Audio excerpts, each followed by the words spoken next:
આજ રોજ અષાઢી બીજના પાવન અવસરે અમદાવાદ શહેરમાં ભવ્ય રથયાત્રા નીકળી.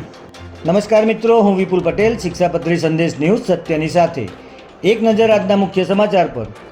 આજ રોજ અષાઢી બીજના પાવન અવસરે અમદાવાદ શહેરમાં ભગવાન જગન્નાથજીની 149મી ઐતિહાસિક રથયાત્રા યોજાઈ છે. ત્યારે આ રથયાત્રાને લઈને ભક્તોનું ઘોડાપુર ઉમટી પડ્યું છે.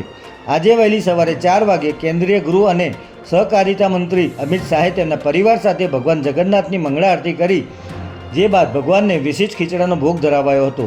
ભગવાન જગન્નાથ, ભાઈ બલરામ અને બહેન સુભદ્રાજીને રથમાં બિરાજમાન કરાયા બાદ મુખ્યમંત્રી ભૂપેન્દ્ર પટેલે પરંપરાગત પહિન વિધિ કરી રથયાત્રાને પ્રસ્થાન કરાવ્યું હતું. જે બાદ ભગવાન જગન્નાથ નગર ચર્ચાએ નીકળ્યા હતા, જેને પગલે મોટી સંખ્યામાં ભાવિ ભક્તો રથયાત્રામાં જોડાયા હતા અને ભગવાનના દર્શનનો લાભ લીધો હતો.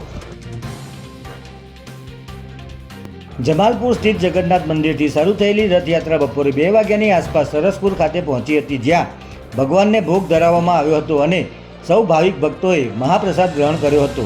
સરસપુર ખાતે ભગવાનનું ભવ્ય મામેરું ભરવામાં આવ્યું હતું, જ્યાં ભગવાને 1 કલાક જેટલો સમય રોકાણ કર્યું હતું.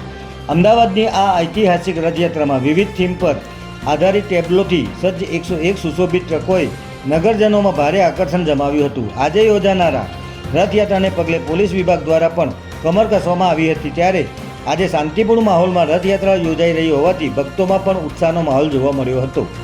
જય હિન્દ, જય ભારત.